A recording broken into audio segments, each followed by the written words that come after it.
BJP सरकार खुनिल BJP सरकार खुनिल हमार दाबी दिबई लगे बीजेपी सरकार खुनिल हमार दाबी লাগিব हमार दाबी লাগিব बीजेपी सरकार सुन लो बीजेपी सरकार सुन लो हमार दाबी লাগিব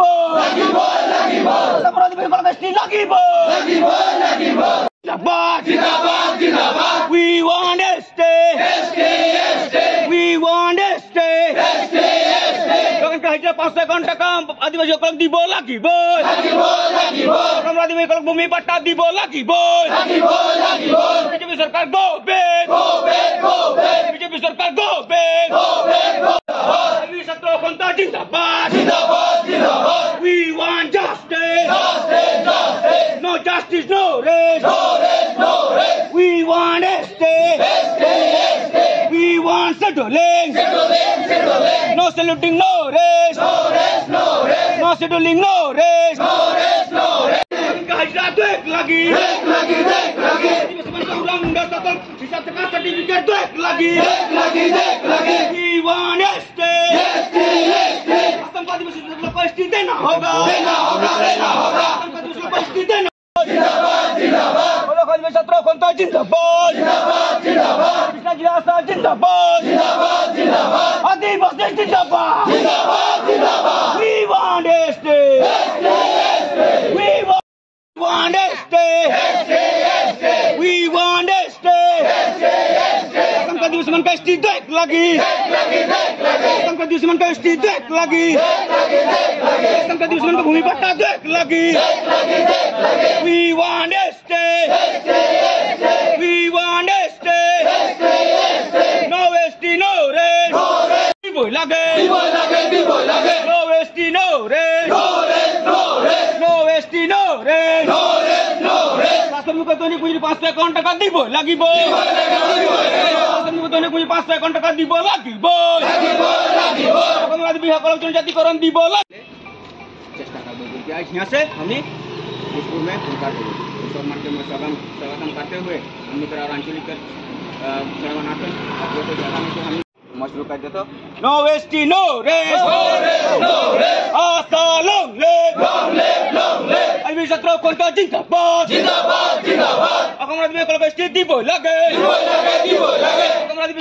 হয় আজি আমি সদৌ আদিবাসী ছাত্ৰ সন্থা আমাৰ কেন্দ্ৰীয় সমিতিৰ নিৰ্দেশ মৰ্মে প্ৰতিখন জিলা উপায়ুক্ত কাৰ্যালয়ৰ সন্মুখত আমি ধৰ্ণা কাৰ্যসূচী ৰূপায়ণ কৰিছো আৰু আমি অসম চৰকাৰক আপোনালোকৰ মাধ্যমৰ যোগেদি আমি জনাব বিচাৰিছো যে অসম চৰকাৰে শুনিও নুশুনা বুজিও নুবুজা জানিও নজনা ভাওজুৰি আদিবাসী জনগোষ্ঠীক যেটো প্ৰতাৰণা কৰি আছে তেওঁলোকে গাদীত বহাৰ আগত যি প্ৰতিশ্ৰুতি দিছিলে যে আদিবাসী জনগোষ্ঠীটোক আমি গাদীত বহাৰ লগে লগে যিখিনি প্ৰতিশ্ৰুতি দিছিলে সেই প্ৰতিশ্ৰুতি কিন্তু তেওঁলোকে আজিলৈকে এটাও পূৰ কৰিব পৰা নাই তাৰ কাৰণে আমি বিজেপি চৰকাৰক আমি ধিক্কাৰ জনাইছো বিজেপি চৰকাৰে যদি আমাৰ সৰু সৰু আমাৰ আইডেন্টিটিটো তেওঁলোকে আমাক আজিলৈকে দিব পৰা নাই আমি কি জনগোষ্ঠীৰ হয় কি উপকাষ্টৰ সেইটো আমাক দিব পৰা নাই আমি সেইটো লৈ পেলাই যে আন্দোলন কৰিব লগা তাতকে আৰু দুৰ্ভাগ্যজনক অসমত যে আৰু একো নাই ক'ব লগা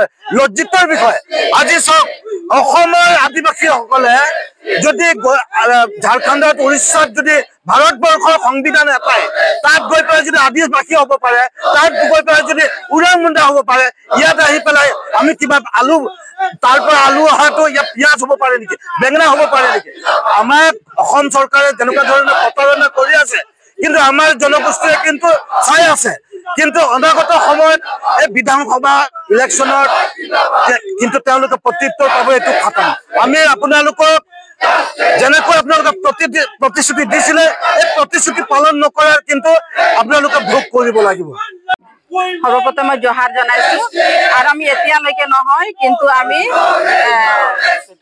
1996 পৰা আমি এটাই আমি দাবী আছে আমাৰ জনজাতিকৰণ আৰু আমাৰ মজুরি বৃদ্ধি করা আর আমার হয়েছে মাটির ল্যান্ড পাট্টা। আর এই তিনিটা দাবিতে আমাক এই বহুত দিন ধরে আমাক সরকারে এইবিলাক সা সুবিধা বা আমাক এইবিলাক এতিয়ালৈকে দিব পৰা নাই। আমি নিজে লাজ পাইছো যে তেখেতে আমাক নিজে মানে প্ৰলোভন এটা আমাক দি পেলাই ৰাখিছে বুলি আমি নিজকে ভাবো।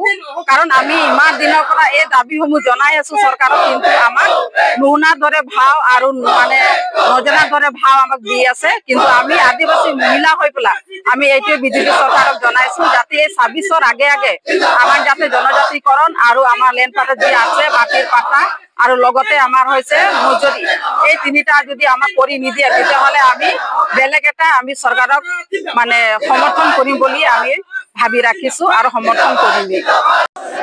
চাওক আমার আজি কেন্দ্র সমিতির নির্দেশ মর্মে আমার সম্মানীয় সভাপতি রেজান হর ডাঙরিয়া আর সম্পাদক আমার দেবেন ওরাং ডাঙরিয়ার নির্দেশ মর্মে আজি সমগ্র অসমতে আমি জিলা উপায়ুক্তর কার্যালয়ত আজি আমি 3 ঘণ্টা ধর্ণা কার্যসূচী রূপায়ণ করে আছো।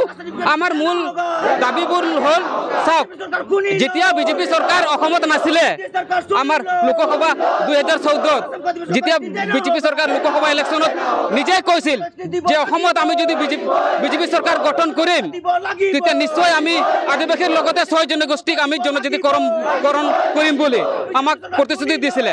আর লগতে 2016 সনত বিধানসভা ইলেকশনতো বিজেপি গভর্নমেন্টে কৈছিল যে আমাক আপনালোকে অসমত বিজেপি সরকার আনক, আপনালোকক আমি 3 মাহৰ ভিতৰতে জনজাতিকরণ প্রদান করিম বলে। কিন্তু দুর্ভাগ্যক্রমে আজি আমার 10 বছর উকলি গল, কিন্তু আজি আমার জনজাতিকরণ মানে দিয়া মানে হওয়া নাই। সেই কারণে আমি আজি এই ধর্ণা কার্যসূচীর পৰা আমি বিজেপি গভৰ্নমেন্ট অসম সৰকাৰ হেমন্ত বিশ্ব শৰ্মাক আমি জানাব বিচাৰিছো, আপোনালোকে যদি অসমত যদি বিজেপি সৰকাৰক যদি ৰাখিব বিচাৰে তেতিয়াহ'লে আমাৰ আদিবাসীসকলৰ মূল দাবীসমূহ আপোনালোকে দিব লাগে। আমাৰ প্ৰথম দাবী আছে জনজাতিকৰণ, দ্বিতীয় দাবী আছে আমাৰ চাহ শ্ৰমিকৰ মজুৰি 351 টকা, তৃতীয় দাবী আছে আমাৰ আদিবাসীসকলৰ চাহ বাগিচাত বসবাস কৰা আদিবাসীৰ ভূমি পট্টা দিব লাগে আৰু গাঁও এলেকাত বসবাস কৰা আদিবাসীসকলকো ভূমি পট্টা দিব লাগে। আৰু আমি আমাৰ জাতিগত প্ৰমাণ পত্ৰ একেবাৰে সৰু বস্তু হয়, আমি আগৰ পৰা কৈ আছো যে আমাৰ আদিবাসীসকলৰ জাতিগত প্ৰমাণ পত্ৰ আমাৰ নিজৰ জাতি হিচাপে দিব লাগে, ওৰাং হিচাপে, মুণ্ডা হিচাপে, গড় হিচাপে, খাৰিয়া হিচাপে দিব লাগে। কিন্তু আজি সেই জাতিগত প্ৰমাণ পত্ৰটো আজি মানে চৰকাৰে দিব পৰা নাই, যাৰ কাৰণে আজি আমাৰ আদিবাসী কোটাৰ ডক্টৰেট সিট হোক, ইঞ্জিনিয়ারের সিট হোক বা অন্যান্য আমার কোটাসমূহ আজি সিটসমূহ অন্যান্য জাতিসমূহে মানে আমার সুবিধাসমূহ মানে ভোগ কৰি আছে। সেইকাৰণে আমি বিজেপি সৰকাৰক কব বিচাৰো যে আমাৰ এই সমস্যাবিলাক আপোনালোকে অতি শীঘ্ৰে সমাধান কৰক, অন্যথা আমি 2026 বিধানসভা ইলেকশন আহি আছে, আমি কিন্তু চাহ বাগিচা এলেকা আৰু আদিবাসীৰ গাঁও এলেকাত কিন্তু বিজেপি সম্পূৰ্ণৰূপে আমি বিৰোধিতা কৰিম।